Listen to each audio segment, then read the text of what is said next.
तो हम लोग आज लेसन 20 अमीर खुसरो का एक्सरसाइज हम आज आपको कराएंगे, क्योंकि इसके पिछले वीडियो में हमने आपको ये लेसन पढ़ाया था और समझाया था। उसमें किसी को अगर फिर से कुछ डाउट होगा तो आप लोग पूछ सकते हैं, ठीक है। तो आज की क्लास में हम इसमें हमारा दिया गया है पहले प्रश्नोत्तर। शब्दार्थ हमने आपको होमवर्क में दिया था, आप लोगों ने कंप्लीट कर भी लिया होगा ना, सबने लिखा है? हाँ, तो शब्दार्थ के बाद अब हमारा प्रश्नोत्तर बुक में दिया गया है। तो प्रश्नोत्तर को हम एक बार ऐसे ही आपको ओरल में समझा दे रहे हैं। उसके बाद जब इसका PDF देंगे तो उसको देख करके आप लोग कॉपी कंप्लीट करिएगा। समझ में आ गया सबके? तो पहला क्वेश्चन दिया गया है कि अमीर खुसरो कौन थे। उत्तर में हम लिखेंगे कि अमीर खुसरो एक कवि, संगीतज्ञ, सूफी विचारक व लेखक थे। ठीक है। सेकेंड क्वेश्चन हमारा है अमीर खुसरो कितनी भाषाओं के ज्ञाता थे, यानी उनको कितनी भाषाओं की जानकारी थी। तो स्टार्टिंग में ही बुक में दिया गया है। आप लोग जब बुक की रीडिंग किए होंगे तो आपने भी देखा होगा, और वैसे भी हमने आपको जब ये अमीर खुसरो वाला लेसन पढ़ाया था तो उसमें आपको बताया भी था। तो इसको हम लोग लिखेंगे कि अमीर खुसरो अरबी, फारसी, तुर्की और हिंदी भाषाओं के ज्ञाता थे। थर्ड क्वेश्चन में हमारा दिया गया है कि कविता के बारे में चारों पनिहारिनों की मांग अलग अलग होने पर खुसरो ने क्या किया। तो खुसरो ने क्या किया था, उसको उन चारों शब्दों को एक करके एक कविता 2 लाइन की बनाई थी ना, याद है किसी को? हाँ, शाबाश। तो उसको हम लोग लिखेंगे कि कविता के बारे में चारों पनिहारिनों की मांग अलग अलग होने पर खुसरो ने कहा, खीर पकाई जतन से, चरखा दिया चला, आया कुत्ता खा गया, तू बैठी ढोल बजा। अच्छा लगा ना? हाँ, ये बहुत जल्दी याद होगा आप लोगों को। अगला क्वेश्चन हमारा है नान बाई की दुकान में क्या घटना घटी। तो इसको हमने लिखा है कि नान बाई की दुकान में यह घटना घटी कि खुसरो के रोटियों के भाव पूछने पर नान बाई ने कहा, मैं तराजू के एक पलड़े में रोटी रखता हूँ और दूसरे पलड़े में सोना डाल देता हूँ। यही तो कहा था नान बाई ने। फिर है अगला क्वेश्चन कि खुसरो साहब द्वारा लिखा गया कोई एक 2 सखुना लिखिए। तो 2 सखुना भी हमने आपको बुक में जो पढ़ाया था तो उसमें आपको समझाया ही था ना, उसमें से कोई भी 1-2 सखुना आप लिख सकते हैं। जैसे कि स्टार्टिंग में इसमें दिया गया कि जूता क्यों न पहना, समोसा क्यों न खाया, तला न था। पहला ये हो गया। पंडित क्यों प्यासा, पंडित क्यों पियासा, गधा क्यों उदास, लोटा न था। तीसरा दिया गया है अगले पेज पर कि घर क्यों अंधियारा, फकीर क्यों बिगड़ा, दिया न था।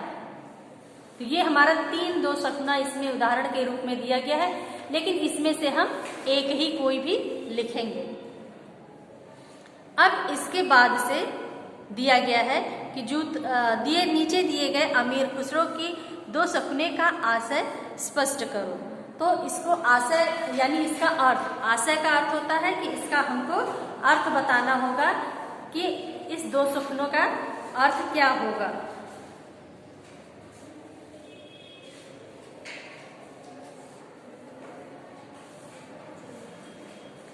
तो चलिए हम लोग इसको कंप्लीट करेंगे।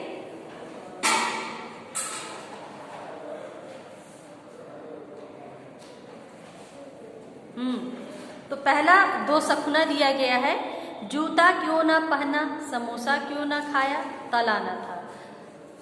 तो जूता क्यों ना पहना, क्योंकि तला नहीं था, यानी जूते का निचला हिस्सा नहीं था।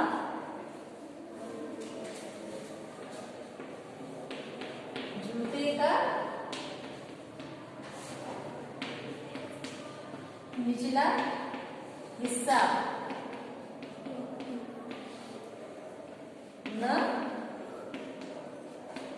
होने के कारण, इसको भी हम पीडीएफ में देंगे, फिर आप लोग इसको लिखिएगा। सिर्फ हम आपको यहाँ पे समझा दे रहे हैं। समोसा क्यों ना खाए? क्योंकि पका हुआ नहीं था, वो तला हुआ नहीं था। तो कच्चा समोसा तो कोई खाएगा नहीं, कोई खाएगा नहीं ना। तो पका हुआ न होने के कारण, यानी तला हुआ न होने के कारण कह सकते हैं, तला हुआ न होने के कारण।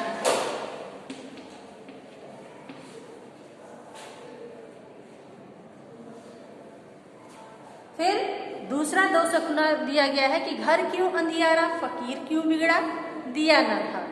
तो ये तो हमारा पहला वाला था। ख में है, ख में दिया गया है कि घर क्यों अंधियारा, घर क्यों अंधियारा, फकीर क्यों बिगड़ा। घर में अंधियारा क्यों था? क्योंकि दिया नहीं जला था।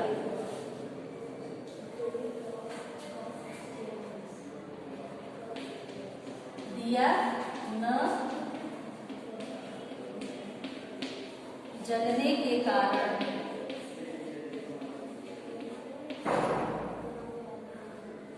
घर अंधियारा था।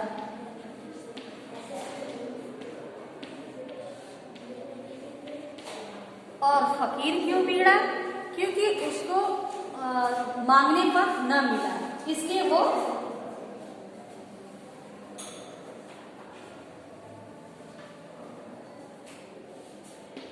मांगने पर न मिलने से फकीर बिगड़ा, यानी गुस्सा हुआ, फकीर गुस्सा हुआ या क्रोधित हुआ।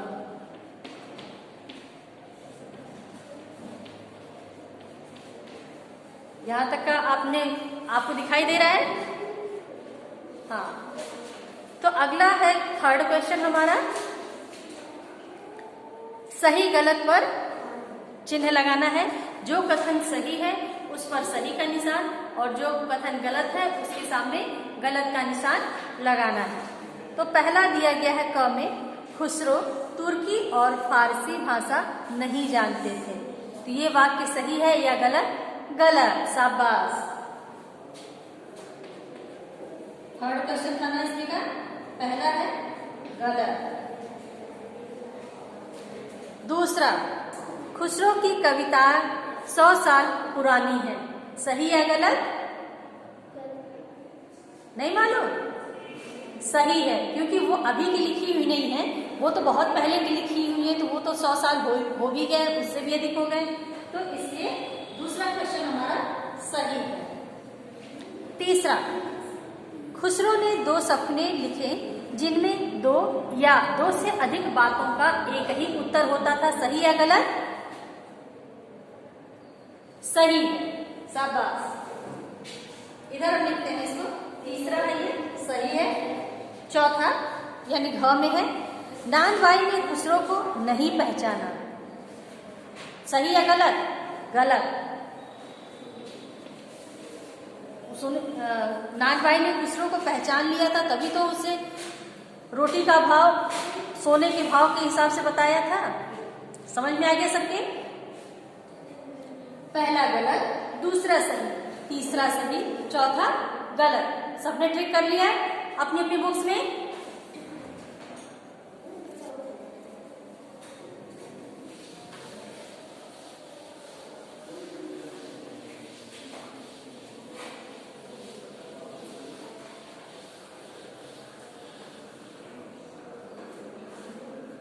अब इसके बाद भाषा ज्ञान से हमारे क्वेश्चन दिए गए हैं। पहला क्वेश्चन इसमें भाषा ज्ञान से आ रहा है कि नीचे दिए गए शब्दों के विलोम शब्द लिखो। विलोम यानी, विलोम का अर्थ क्या होता है? उल्टा, शाबाश। विलोम का अर्थ होता है उल्टा, यानी जो शब्द दिया गया है उसके उल्टे अर्थ वाले शब्द हमको यहाँ पे लिखने हैं। जैसे बहादुरी, बहादुरी का विलोम क्या होगा? कायरता, गलत है। पहला है बहादुरी का कायरता, कायरता। जैसे ये भाववाचक में आएगा, जैसे बहादुर अगर शब्द है तो बहादुर का विलोम होगा कायर, ठीक है। लेकिन अब यहाँ पे हमको शब्द मिला है बहादुरी, वो भाववाचक संज्ञा में आएगा, इसलिए इसका जो विलोम होगा वो भी हमारा भाववाचक संज्ञा से ही लिया जाएगा। तो कायर का भाववाचक क्या होगा? कायरता। समझ में आ गया? दूसरा है गरीब, गरीब का विलोम अमीर, शाबाश, गरीब का विलोम अमीर। तीसरा प्रेम, प्रेम का विलोम क्या होता है? घृणा, घृणा, इस तरह से। चौथा झूठ, झूठ का विलोम क्या होगा? सच। नंबर 4 इधर डाल लेना, सच। नंबर 5 पे दिया गया है उत्तर, उत्तर का प्रश्न, शाबाश, प्रश्न। नंबर 6 आसमान, आसमान का धरती, आसमान का विलोम धरती।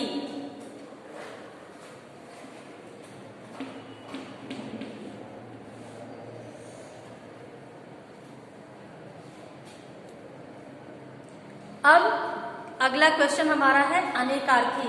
नीचे दिए गए शब्दों के दो दो अनेकार्थी अर्थ लिखो, यानी जो शब्द दिया गया है उसके दो अर्थ निकलेंगे, तो उन दोनों अर्थों को हमको यहाँ पे बताना होगा।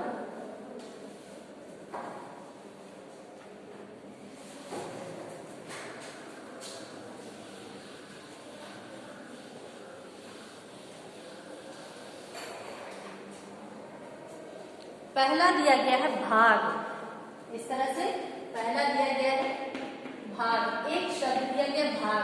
अब इसके दो अर्थ निकलते हैं। पहला, भाग से आपने क्या जाना? भागना। भाग से पहला अर्थ निकल रहा है भागना, तो हम इधर लिखेंगे भागना।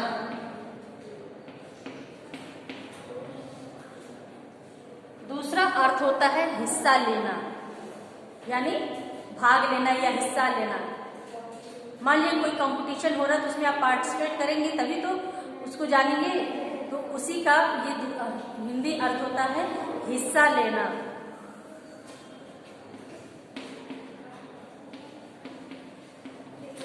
हिस्सा लेना। दूसरा शब्द है सोना, सोना इधर हम डालेंगे पहले सोना। सोना, ये सोना क्या है? एक धातु होता है, स्वर्ण जिसको कहते हैं, धातु जिससे ज्वेलरी वगैरह बनता है। हाँ, तो ये है धातु, इसको हम लिखेंगे, ठीक है। एक प्रकार का पदार्थ होता है ये धातु।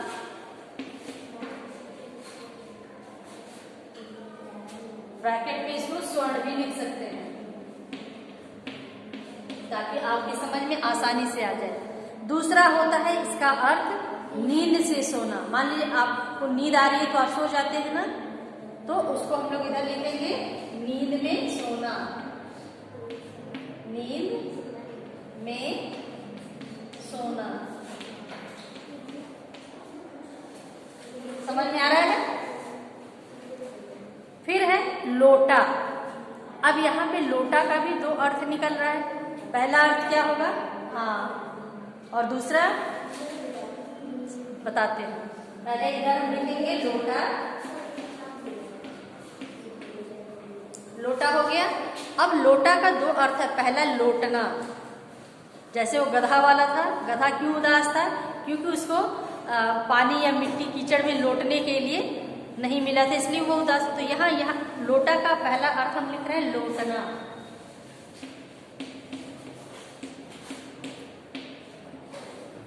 और दूसरा लोटा का अर्थ पंडित क्यों प्यासा, लोटा न था यानी एक बर्तन, बर्तन की तरह दिख रहा है। पानी पीने का जो लोटा पहले लोग इस्तेमाल करते थे ये वही लोटा है। फिर तला, तला का भी यहाँ पे दो अर्थ निकल रहा है। तला का पहला अर्थ है तलना, दूसरा तला का अर्थ होता है जूते का निचला हिस्सा।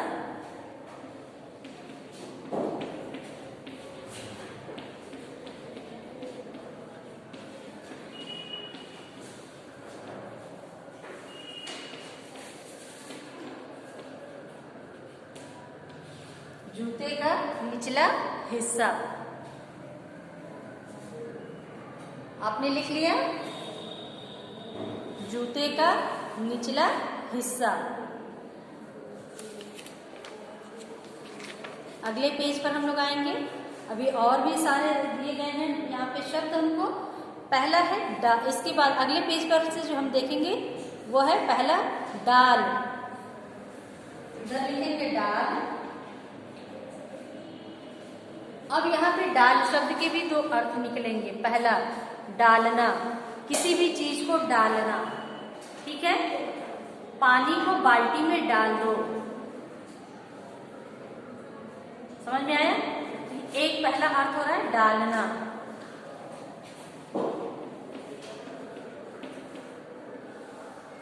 दूसरा अर्थ निकल रहा है पेड़ की डाल यानी शाखा।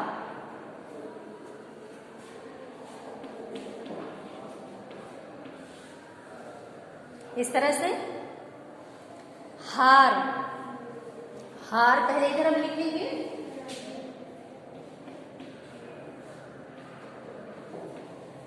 हार से भी दो अर्थ निकल रहे हैं। पहला हारना, खेल में हार जीत होती है तो पहला अर्थ निकल रहा है इसका हारना। दूसरा अर्थ निकलेगा माला, गले में जो माला पहनी जाती है चाहे वो फूल की हो या सोने की हो, चांदी की हो, पीतल की हो, मोती की हो, कोई भी माला होती है जो पहना जाता है गले में, तो उसको हम लोग लिखेंगे माला। हार का पहला लिखा है हारना और दूसरा लिखा है माला।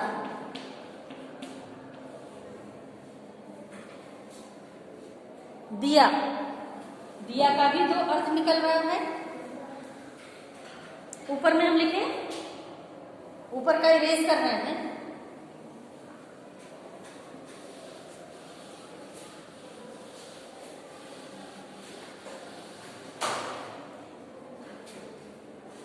दिया पहला शब्द दिया गया इसमें से दिया। दिया का पहला अर्थ निकल रहा है दीपक। दीपक, दिया का पहला अर्थ है दीपक और दूसरा अर्थ होता है देना।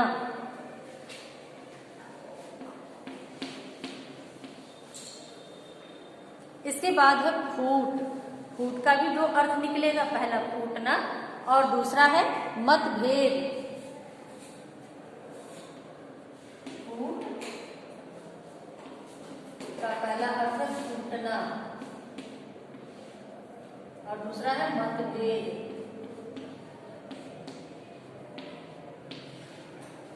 फूटना समझ में आ रहा है। फूट का पहला अर्थ फूटना। मान लीजिए खिलौना है, फूट गया, गिर गया, फूट गया। मिट्टी का बना था खिलौना, आपका मिट्टी का मान लीजिए है, वो गिर गया ऊपर ऊंचाई से, तो वो गिर करके फूट गया। तो पहला अर्थ वही है फूटना। दूसरा अर्थ हमने लिखा है मतभेद, यानी अलग अलग मत होना, विचारों का एक न होना। इससे जो घर में या किसी के बीच दोस्तों में, रिश्तेदारों में जो मतभेद हो जाता है उसका अर्थ यही है। यहां तक का हो गया सबका? सबने कंप्लीट कर लिया? बोर्ड रफ करेंगे।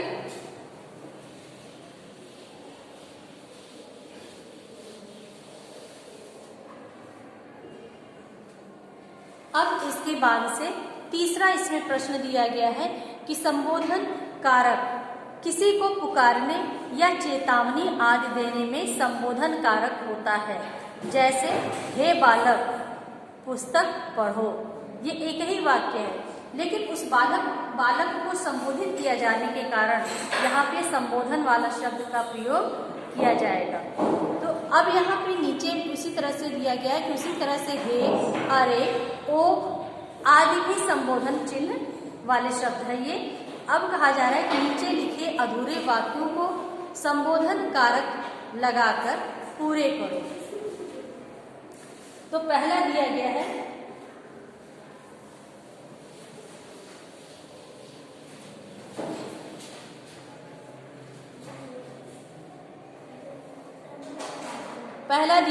स्टार्टिंग में ही आपका ऐसे डैश बना है स्टार्टिंग में, और उसके बाद लिखा हुआ है मदद करो,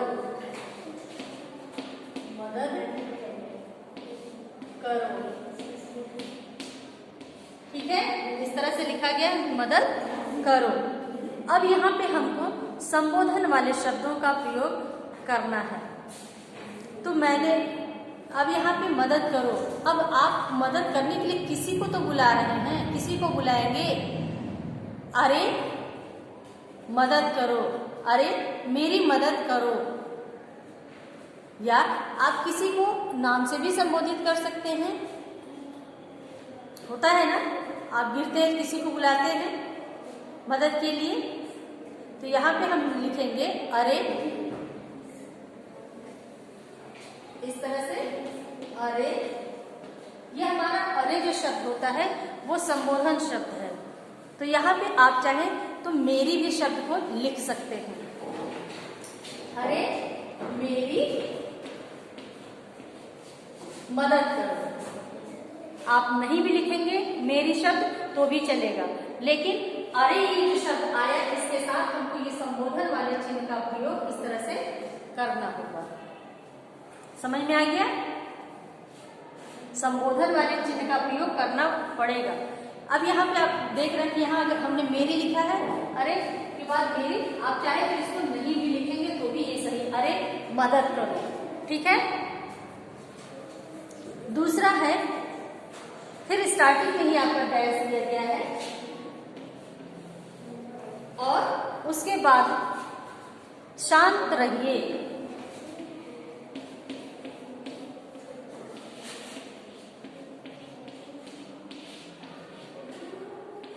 इस तरह से दिया गया है, शांत रहिए।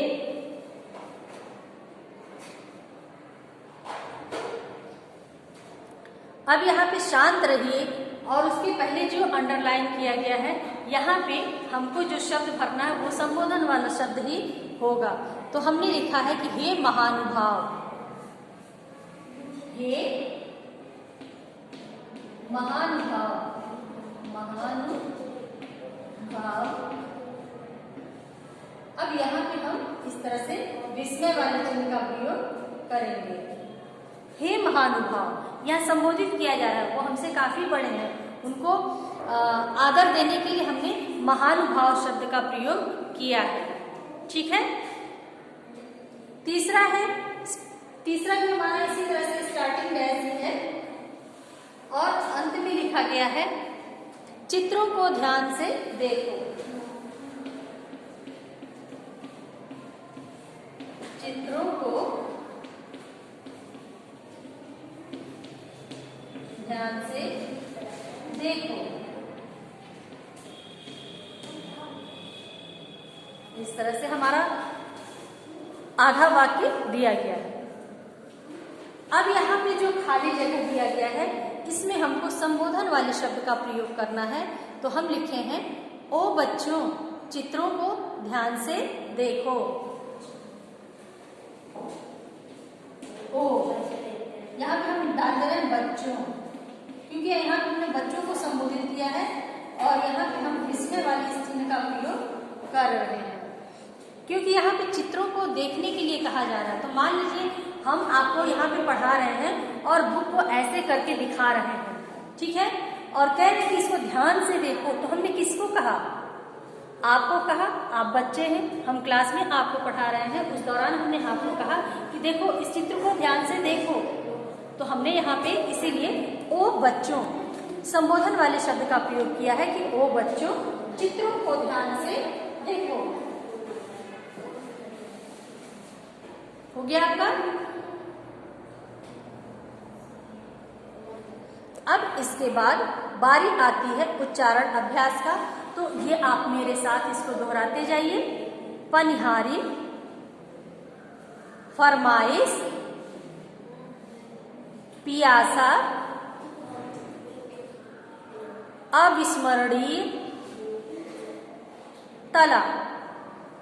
एक बार फिर से इसको दोहराएंगे। पनिहारी, फरमाइश, पियासा, अविस्मरणीय, तला। तो ये हमारे शब्द हो गए उच्चारण अभ्यास के। और इसके बाद पाठ्येतर गतिविधि दी गई है। ये आपको जो असाइनमेंट दिए जाते हैं उसके लिए ये शब्द, ये क्वेश्चन होते हैं। आप अगर चाहें तो इसको कभी फ्री टाइम पे बैठकर घर पे कर सकते हैं। तो आज हम लोग का ये क्लास यहीं पे समाप्त हो रहा है और ये हमारा हिंदी सेकंड का भी सिलेबस आज ये खत्म हो रहा है, खत्म हो गया। अब इसका हम आपको पीडीएफ देंगे और उसको देख करके आप लोग अपनी कॉपियां कंप्लीट करेंगे। लेकिन इसके साथ साथ आज का होमवर्क आपको हम दे रहे हैं, इसको आप लोग अपनी स्कूल डायरी में नोट करिए।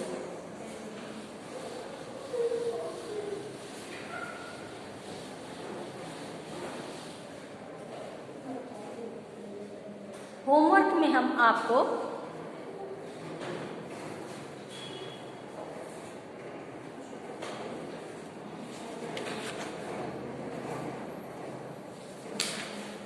अनेकार्थी, जो हमने अभी आपको कंप्लीट कराया है कि दो दो अनेकार्थी अर्थ लिखो, यही हम आपको याद करने के लिए दे रहे हैं। क्वेश्चन नंबर 2 होमवर्क में यानी कार्य में आप लोग नोट करेंगे।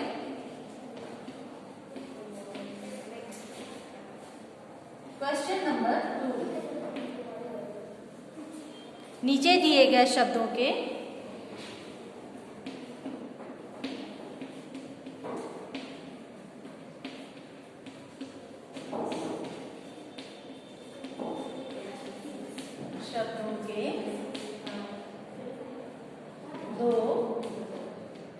दो अनेकार्थी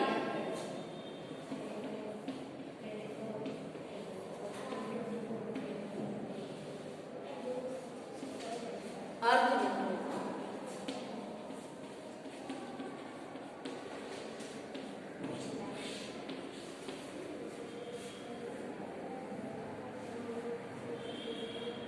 बुक में भी दिया गया है, उसको भी देख करके आप लिख सकते हैं और इसको लेकिन आप लोग बोर्ड पे जो लिखा है उसको देख करके अपनी स्कूल डायरी में नोट करिए और इसको कंप्लीट करिएगा।